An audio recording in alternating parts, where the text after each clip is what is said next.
Hey guys, last week I made an announcement that I was no longer an owner of Salt Shark in order to inform my followers about where their money was going if they decided to support Salt Shark. I had to spend thousands of dollars in lawyer fees in order to make sure that my video was non-defamatory in any way. Because it's not like I can just email all of my followers privately. Taylor has now done not one, but 2 public defamatory videos to which I'm now forced to respond. But I'll just address 2 points today. The first is his grossly slanderous accusation that I've bullied him and his family, because that's a really triggering word. To be clear, I have never bullied Taylor, nor have I even spoken to a single one of his family members since May last year when things were still civil. When Taylor and I got into some pretty heated discussions about his business ethics, yes, I did use some pretty colourful language towards him, which I think many people would do in my situation. But an argument does not constitute bullying. On one occasion, when I felt like he was being manipulative, I asked if this was how he was raised by his father. He then made a video which is now being seen by 50,000 people across Instagram and Facebook, clearly my curious followers, that I bullied him and his parents. He has turned some of my own fans against me with this one video, to the point where I'm getting assault threatened to me in my messages. And I think that is unequivocally not okay. The second public accusation that I'd like to address is that I've only done 3 or 4 videos for Salt Shark. This is a blatant lie and discredits everything I've done for Taylor. I have filmed, edited, and published 16 promotional videos for Salt Shark across YouTube, Instagram, and Facebook, including 50 stories. One of those happened to be on his birthday, when I told him that I'd got Salt Shark into All Marine in New Zealand. I did not demand $10,000 for this video, nor have I seen a penny for any video I have ever done for Salt Shark. I have worked tirelessly to take Salt Shark from Taylor's garage to now being able to sell in the United States thanks to Total Boat, and also Australia thanks to my friend Jeff. I dedicated 8 months of my life to grow and promote Salt Shark, and as you can imagine, I feel completely taken advantage of at this point. Despite all of this, I was literally ready to walk away from everything last week, but after his slanderous public videos, instead of suing him, which would cripple him financially, I am now simply asking to get my cash contributions to the business returned to me, which, by the way, is $59,000, a lot different to the $336,000 he publicly said I was demanding from him. $336,000 is the retail value of all of my contributions, and it was requested of me by our mediator, Ted. So this legitimately means that it has cost me money to grow and promote Salt Shark. For legal reasons, I cannot go into further detail at this point, but suffice to say there are other things that Taylor has said that are misleading or untrue. It's a crying shame that Taylor has decided to act like this. However, I do not condone any negative comments or messages towards Taylor on his social media. If you do that, you would be acting on something that you actually know very little about, as I think I've proven that you can't believe everything you hear on the internet. Unless he puts out another defamatory video, this will be the last time I speak about Salt Shark, unless of course I have some good news to share with you all. Let's roll the episode.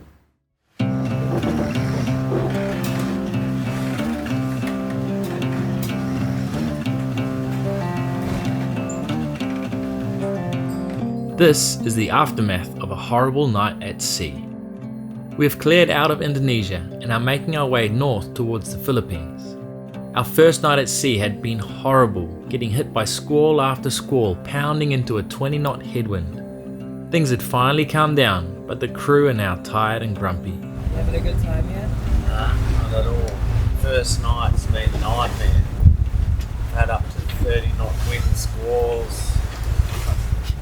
No wind, wrong direction,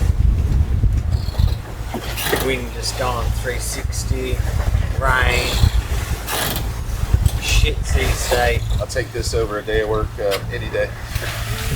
So we're not even 24 hours into our passage and we're already off to a rough start. The wind's all over the place, or there's squalls, it's one or the other. And to be honest, I'm just so exhausted from surfing our butts off in the last 2 days. It was a great stop. I'm glad we did it, but yeah, I'm feeling it today.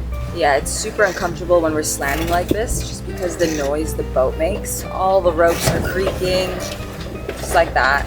The sails are slapping around, just because it's so light wind right now. But yeah, it's just more uncomfortable than anything, but we'll make it work. We weren't going to see land for another 500 miles, and one of our crew was already immobilized with seasickness.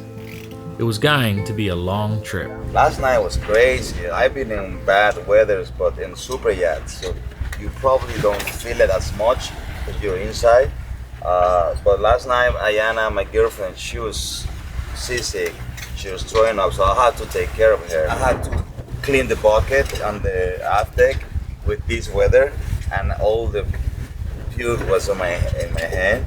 It was like, that's love. That's actually love. I didn't care actually. Yeah, I was a little bit scared. I never been in a catamaran with that bad condition.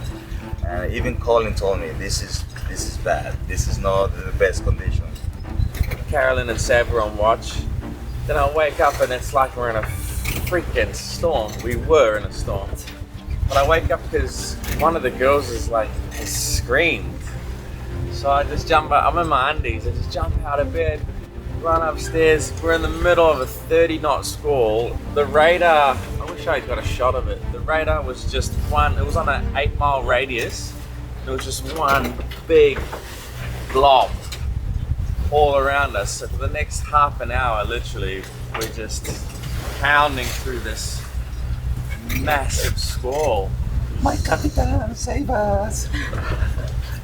On underwear.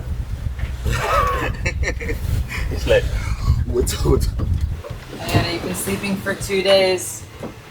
And my plan is to sleep until you get there. Only 3 more days to go of sleep. Actually, Yeah. It's so interesting how different people's experiences can be at sea in the same situation. Poor Ayana was throwing up so much that she had nothing left to give. Meanwhile, Sav was having the time of her life. Lots and lots of rain. Carolyn and I were blessed with 2 night shifts and they've been awesome. Last night we got rained on for about 2 hours straight. I think 10 minutes of the 2 hours we weren't getting rained on. And it was so wet that I actually had to come down here and fully change into complete dry clothes about an hour through the shift, just to get rained on again for another hour. When you're trying to save water though, great way to just take a shower outside.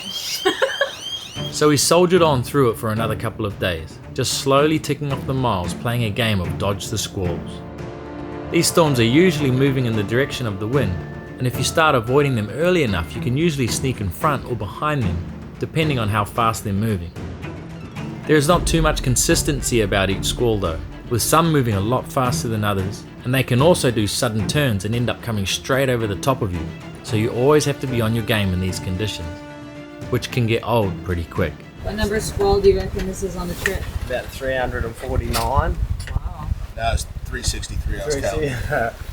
Been having so many squalls and rain this trip, but last night we're getting squalls up to 33 knots. And yesterday they were only going up to about 23 knots. So last night they were a bit heavier, and I put full main back up this morning, but I've just reefed it again because the squalls last night had a fair bit of power in them.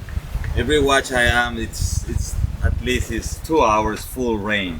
All right, we're gonna get hit in about 10 seconds. A lot of you watched our documentary about the Hokulea, which is a Polynesian canoe that sailed around the world, but speaking to some of the master navigators, they said that you should never get upset with the weather conditions, you just have to learn to understand them. And in time, you might even become grateful for situations like this. We were cold and completely exposed, but at least we were sailing, which is a whole lot better than motoring. And the squalls are just part of being in the tropics, which also have the beautiful white sandy beaches and coconuts that we love so much.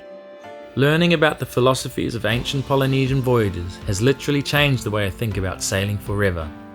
But our Patreon TJ has other ambitions when conditions are like this. Yeah, so I've kind of got this dream going of recreate the scene from Forrest Gump, where Lieutenant Dan's on the mast, you know, in the middle of the hurricane, screaming. You call this a storm?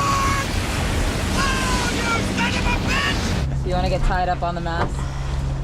Yeah, it sounds a little weird now that we're saying it out loud, but I think it'd be fun. It's this massive floating pontoon looking thing. So we're gonna turn around and go fish it. Could be some mahi-mahi around there. 9 times out of 10, when you see a big floating object like this in the middle of the ocean, there will be a school of small fish gathered around underneath it, picking away at the little ecosystems which are growing under the object. And chasing the little fish are usually some bigger fish. Yeah, baby! Yeah, baby! Yeah, buddy. It's not small. No, man, that's decent. Woohoo! Yeah, the boy. The boys! My favorite fish. Mahi mahi. Tacos. Now we have dinner. Boys!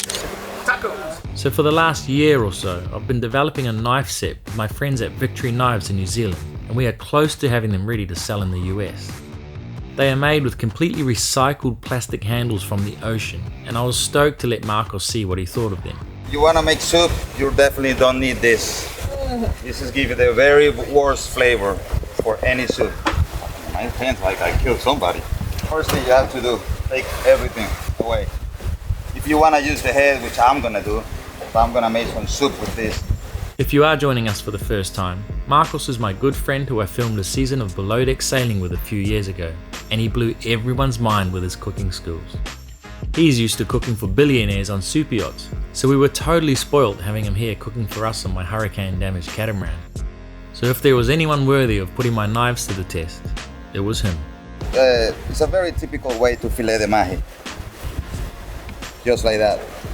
It's a thick meat, it's a little bit harder than a regular white fish. 1, 2, and 3. Yeah! I think one of the most difficult things is just to clean the fish when you're actually on the way, so be careful out there. Now we're gonna use this for sashimi, and this is gonna be beautiful. And the crabs, the tails, I cut it in squares. I think I'm gonna go for ceviche. It's a white fish, it's gonna taste better. This knife is not in sale yet, but it's a very nice 3-knife deboned chef knife, and the other one I call for vegetables, and it's very nice. And they have the steel to sharpen the knife. The package is amazing. It's a real leather, you know. It's good for camping, for fishing. Even if you're a chef like me, you're probably gonna love it. Enough talking, let's get cooking, eh? Shut the fuck All Jamie wants to do is get it. Yeah. Bro, stop talking, bro.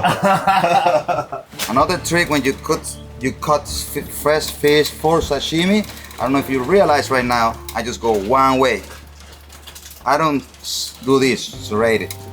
You damage the fish, it's too fresh, so you're trying to keep it all together. It's so fresh that it's so meaty. If you cut it too thin, it's gonna melt in your mouth. This is good to actually like chew it a few times. And I just eat it right now. It tastes like ocean, like a clear, fresh ocean. A lot of people say, "There's no way you can cook on when we're sailing." When I did Below Deck, first thing Captain Glenn said, "You need to stop cooking when we sail." And I say, "Why?" "Oh, you're gonna get burned. You're gonna get." I say, "This is the most fun part, cooking when you're moving." I kind of spread my leg a little bit, and I get lower, and I put my hips on the table. And that way, I create a big, strong base, and literally, you're not gonna move. This is what you see most of the time in sushi restaurants, and you don't know what the it is, but it tastes so good that you eat it a lot. For anyone who doesn't know this sauce, this is called Lagoon. You can find it in most Asian stores, supermarkets, grocery shops. It's a staple in my family household, and I'm so happy we found it in Indonesia because it's delicious. I love it, even with bread, with anything. Fresh sashimi, delicious, some wasabi, and some mayo spicy panko sauce. This fish is so fresh, you don't have to overpowder with anything. So within the hour, Marcos had prepared the mahi-mahi 4 different ways for us to taste. Mahi-mahi is also known as dorado or dolphin fish depending on where you're from, and like I mentioned earlier, is my personal favourite fish to eat. And to have it prepared by the big man himself had us all salivating with anticipation. Excited? It's gonna be good. I keep getting closer and closer, like trying not to be seen over here, but my God, it smells amazing. Have you broken your fast? Yeah, hell yeah. He said he was gonna do a 3-day fast. I did 3. No, you didn't. 7 o'clock 6:30. tonight. 6:30. PM. It's 3 days. Yeah, boy. Get some rice noodles. That's the eyeball. Yeah. Oh! No, You know, you said it. What is it? It was the eyeball. That thing is huge.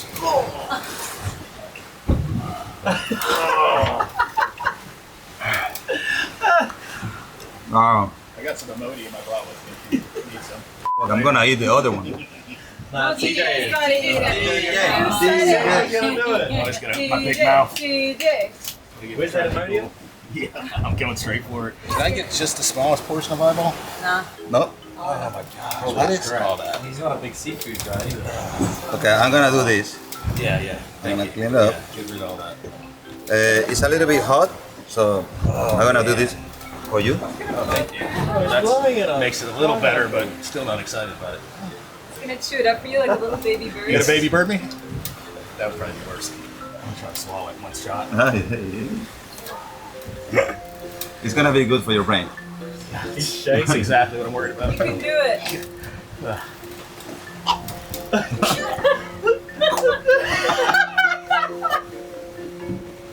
Oh my god!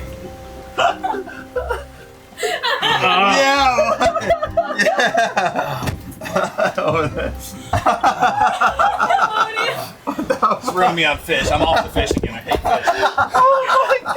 Just when I started liking fish, now it's okay. The little gurgles. How did you keep that down? Oh, man, I'm not sure I did. Gosh. Pass on that. That is the last fish eyeball I'll ever eat. Explode all over you.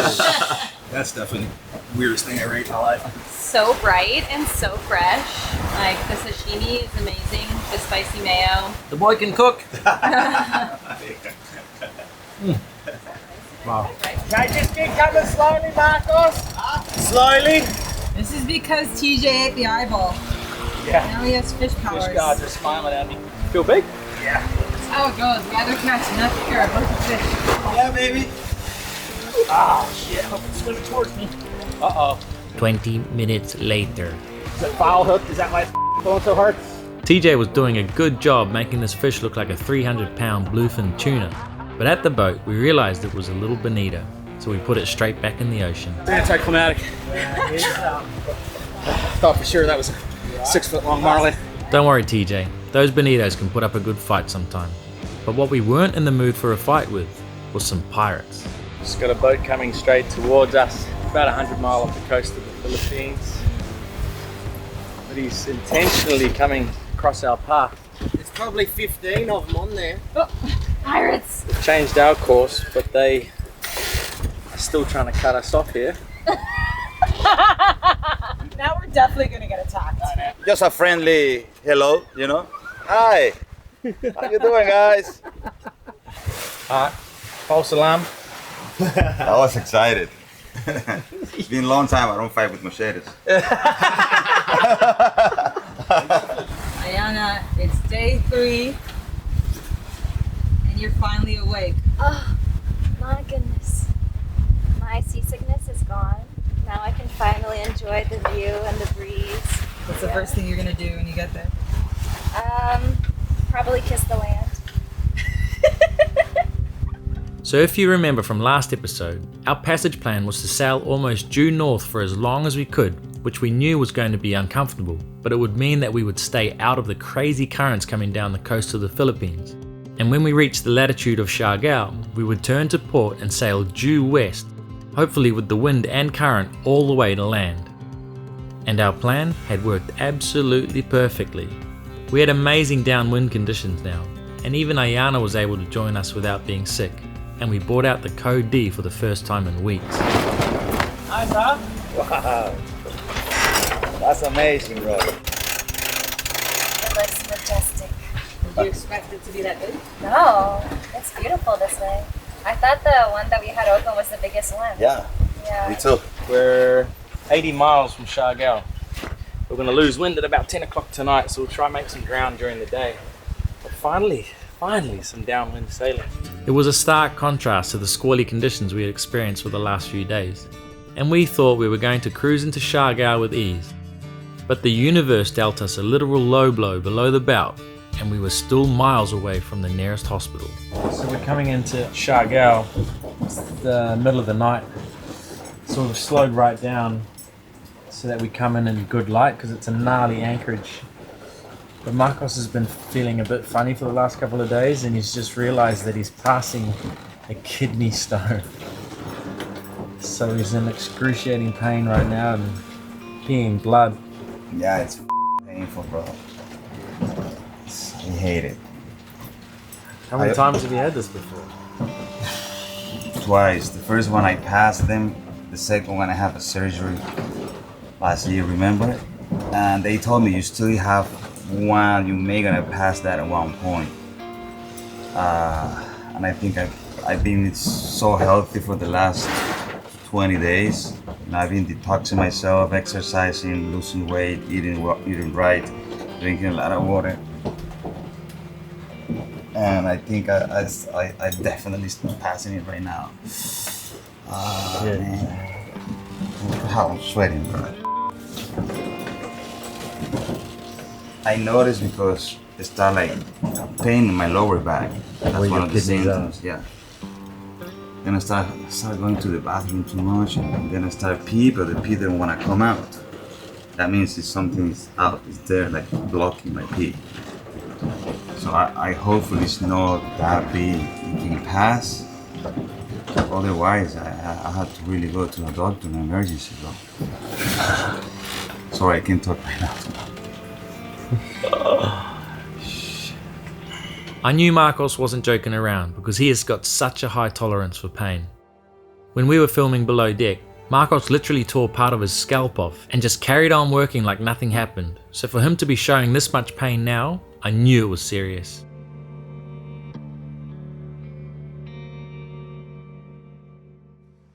Just woke up. Let's see how Marcos is doing. I passed the stone this morning. You passed it? Yeah. You felt it come out? I went to pee 2 more times yesterday and the pee didn't come out at all. So you were blocked? Yeah, but I can see just a little bit of blood, you know, like clear blood. The pain was crazy. You give me those 2 pills. For some reason it calmed me down. When I wake up this morning, I tried to pee. It didn't come out. It was like, you know when you take a hose and it's like crimp. You crimp, yeah. And then I say like, and then my pee just came out like. Serious? Did it go tink in the toilet? It's sometimes they're so small, you know. I can hear a little bit, but I didn't see nothing. And I just pee, and I went back to sleep. Like man, like it's such a relief, man. The pain is gone, no pain. I'm like nothing. Amazing. So we don't have to take you to hospital? No hospital. That's fucking good news, No man. hospital. Well, what an absolute relief that was. We had been doing some research on what happens if you can't pass the stone, and it was scary being so far from hospital with no real way of getting there any faster. These experiences are always pretty eye-opening and a reminder of the risks we take living this lifestyle. And although I wouldn't change it for anything, it's not always smooth sailing out on the open seas. Is this your healthy start to the day? It was good, bro. I need it so bad. Thank you, Colin. Colin, you guys have been saving my life. How many times? Who's counting? So we motored the final morning to arrive in Siargao, the most popular surf destination in the Philippines. We had read about how rainy it can get here, and we were not left wondering on arrival. Welcome to the Philippines! The charts in these parts of the world are so inaccurate it's not even funny. So we always use satellite images to assist us coming in and out of anchorages, or even just island hopping for that matter. And what's even more effective than satellite charts is good old eyeball navigation. So it's good to have lots of crew on deck keeping an eye out, although in this light, only reefs right at the surface would be visible to us. We were soon creeping past an island called Naked Island, which wasn't really living up to its name. If you want to use some of this premium Android footage, just let me know. We had been told to go to a nice protected anchorage called Dapa, and we motored in the rain to meet another catamaran who had so kindly moved forward for us to both fit inside the anchorage. We made it! Finally, after 4 or 5 days. 5 days, I believe, or 4 days. Super rough weather. Ayana was sick most of the time, but we're here. Thank you, Parlay. Now we're gonna enjoy the island. We're gonna surf. We're gonna train. We're gonna eat. I don't believe it until my feet touches the ground. That's one thing this passage has taught you. Seasickness is a bitch. I'm just kidding. I'm so happy. Yeah, 4 days, 5 days at sea and nothing but rain. And we get here and we're greeted by just a lovely mist. We'll call it that. It was a tough trip, Yeah. but we made it. Now it's time to party. Yeah. All these places we're coming to, we've been planning and dreaming about this for like literally years. Thinking about, oh man, it'd be so cool to go to Siargao in the Philippines, surf hub of this country. And we just pulled in here. It's just never gets old, that feeling of just exploring new places and making our plans come to fruition. So it's been an interesting morning. One of our fans messaged on Facebook and said that we could possibly, because normally you have to go to Surigao, but it's another 40 miles through the islands and gnarly currents and everything like that. But he's just fully organized he's already cleared the boat in here. So we're in Siargao, we don't have to do that trip, but we just have to jump on the ferry. It's an hour and a half on the ferry and like $9 or something. And just take our passports and get stamped in over there. We're doing that today? Tomorrow. The ferry leaves from right here. And then he's put us in touch with these guys on that catamaran there who have they moved so that we could anchor here. And then tomorrow we're getting picked up by the Minister of Tourism or something for Surigao City. And then the mayor of Surigao wants to take us out for lunch. That's great. So, I don't know, it's really convenient having this YouTube channel sometimes. So grateful for stuff like this. How does it feel? Yeah, it's awesome. Super excited. First Blue Water Passage, done and dusted? Yeah, it's definitely the biggest one I've ever taken. So, yeah, it's a little bittersweet. You know, I was looking forward to getting here, but now I also realized that that part's over. So, but all in all, pretty excited. Stoked. It was a long, what was it, 4 days? I think 4 days, 15 hours, but it's a little bit messy seas, a little bit rough. Yeah, I'll admit that one. That was a really tough passage, but I'm so glad to be here. It's really cool sailing into a place you've been before and seeing it from this sort of different perspective. So I'm excited to go back on land and see what's kind of changed around here. They're calling you on the radio. Customs. Good afternoon, how are you doing? We've just arrived from Indonesia. Can you report your vessel anytime today, sir? Just can we talk personal, over? Okay, we're going to get boarded by the Coast Guard. Hide everything. They're on it. So what we thought was going to be an easy clearing suddenly seemed a lot more difficult than expected. The Coast Guard said there was absolutely no way we were allowed to just jump on the ferry to Surigao, which actually makes sense, I must admit. We weren't even cleared in after all. But our supporter in the city had other ideas, and we were torn about what to do. So you'll have to tune in next Sunday to see the crazy mission we had to go on just to get stamped into the country. Cheers guys, it's never a dull moment around here. He's got twin engines and one of his engines is playing up. We've got a fuel issue. All of this to say, I'm completely relying on a person that I've never met before. Yeah, it feels strange to be trusting someone I've never met.